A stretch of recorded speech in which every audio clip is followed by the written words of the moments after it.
musician, and welcome to another music news hack. So it is March the 2nd, beginning of the March month, and the end of a busy week in the music business. Let's have a look at what's been going on. So just to say, all the news that I get, not all of it, but some of it is from the excellent Music Business Worldwide.com, which is a brilliant resource. Brilliant website. It's got up to minute, up to date, up to the second music news, as well as jobs, interviews, everything. It's a brilliant resource. Check it out. So first up, Spotify is to expand its reach. It's already massive reach into new markets across Asia, across Africa, the Caribbean, further into Europe and Latin America, which is great news. I mean, that's their model, right? To just expand, take over the world. That's world domination is what they're at, and it's what they're doing. It's expanding into 80 markets in more than 36 new languages, including key territories across Africa, the Ivory Coast, Ghana, Nigeria, and Zimbabwe. Now, there's a lot of other DSPs, Horus Music being one, which have expanded into Africa as well. So, although Spotify isn't one of those, it's not an aggregator. But if you wanted to get your music on Spotify and you wanted to get your music into those areas, then Horus Music also have some good contacts and good reach in that area as well, if you're interested. Together, these 80 markets house more than 1 billion people, nearly half of them already using the internet. The vast expansion over the coming days means that Spotify will be active in more than 173 markets. I don't know how many countries are in the world, but that's quite a lot of them. The news comes to a close a year after Spotify rival Apple Music announced its expansion into 52 new global markets, taking its total reach to 167 markets. So they're kind of neck and neck in the terms of the global reach, but seems Spotify are having a massive push. Next up, it's BTS. We talk about those a lot here because they're just huge, aren't they?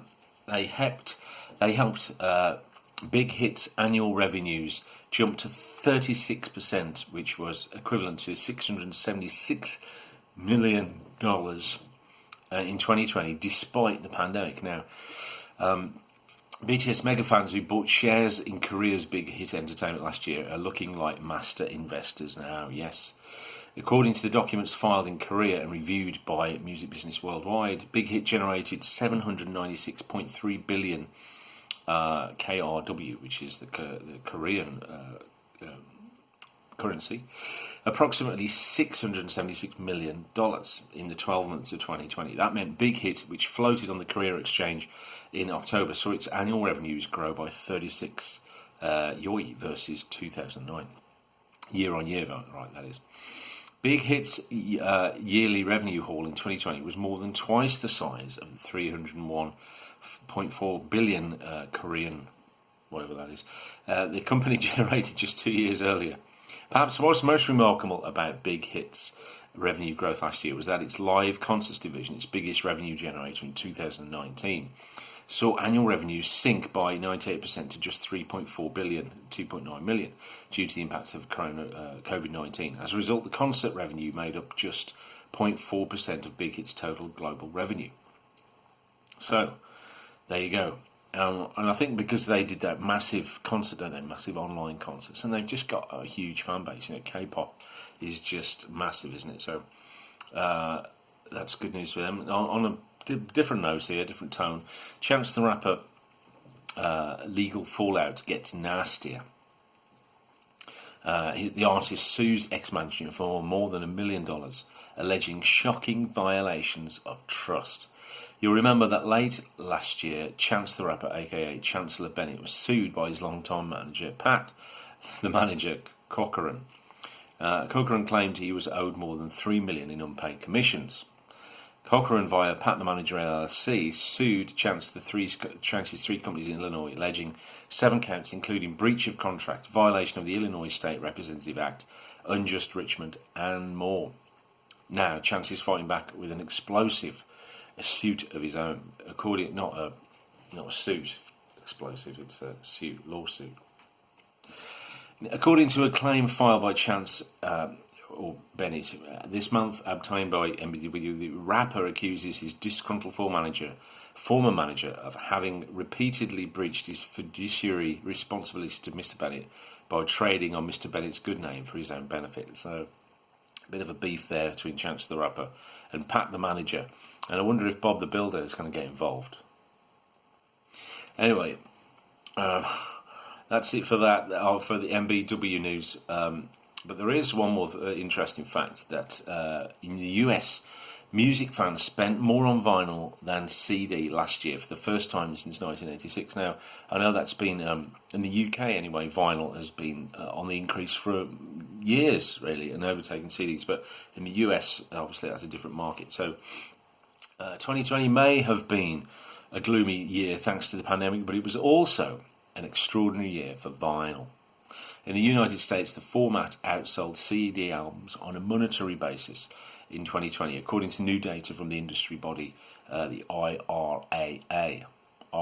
The RIAA, not the IRA, a totally different model. This was the first time that vinyl trumped CD's annual revenues in the US for 34 years. Vinyl EPs and EPs generated $619.6 million in retail spending in the year. And that was $136 million more than the total amount spent by US music fans on CD albums in the same 12 months. So there you go, vinyl continues its domination of the music industry. So let's go back in time, shall we, and look at what happened today, March the 2nd, many years ago. So who was born significant in the music industry? Well, I can tell you, Lou Reed was born. Lou Reed was born on this day, 1942. American musician, singer, and songwriter Lou Reed from the Velvet Underground. After leaving the band in 1970, released, you might not believe this, 20 solo studio albums. His second one, Transformer, in 1972, was produced by David Bowie and arranged by Rick Johnson and brought mainstream recognition. Reed scored the 1973 solo hit Walk on the Wild Side and the 1997 UK #1 charity single Perfect Day. Reed died from liver disease on the 27th of October 2013, aged just 71. And also on this day, in 1960, Elvis Presley, it's known, or it might be a little known fact to you, but I was surprised to hear that Elvis Presley never came to the UK. When I say came to the UK, I'm not in the UK now, but I'm from there. He never went to the UK, even though he had massive success there. But he did actually set foot on the UK. He didn't tour there, he didn't gig there, but he wouldn't set foot on British soil. After completing his national service, he was flying back to America, and they stopped to refuel at Prestwick Airport in Scotland, which is tiny. So there you go. He did actually come. For all you trivia fans out there, if somebody says in a pub quiz about Elvis Presley coming to the UK or not, you can say now with confidence that he did in 1960 on March the 2nd. Who else was born this year? Rory Gallagher, who's an Irish blues guitarist, who died on 1995. He sold over 30 million albums worldwide. And of course, 1950, Karen Carpenter was born on this day, who went on to sell more than 90 million records. She died on the 4th of February 1983 of anorexia. So she was just 33, very young. 1976, Mark Evans, and you won't know this name unless you're an AC/DC fan, will know he was the bass player, and he quit in 1977 after becoming tired of touring. Go figure. Some people just aren't into it. John Bon Jovi was born in 1962 on this day. And Martin Gilks. Now you might not know Martin Gilks, but I used to play the drums.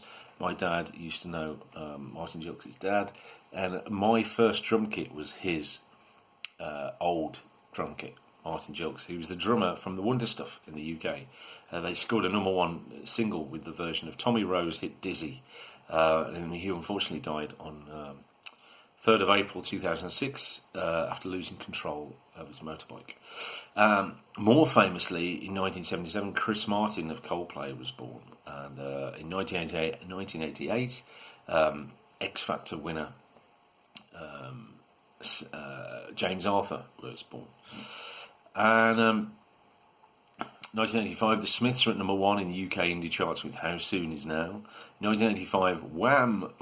Started a 3-week run on the US single charts with Make It Big, which eventually went on to sell over 5 million copies in the US. Now, they were huge worldwide, weren't they? Wham! Massive. And George Michael went on to become even bigger. 1996, Oasis scored their second UK number 1 single when Don't Look Back in Anger went to number 1 from the band's What's the Story Morning Glory album. It was the first Oasis single to feature Noel on vocals instead of his brother Liam Gallagher. And that is it for that.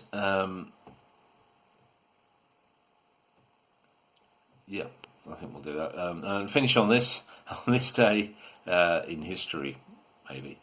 2009, Norman Cook, aka Fatboy Slim, checked himself into rehab with alcohol issues. So well done. So it's now Fatboy Slimline Tonic, not without the gin.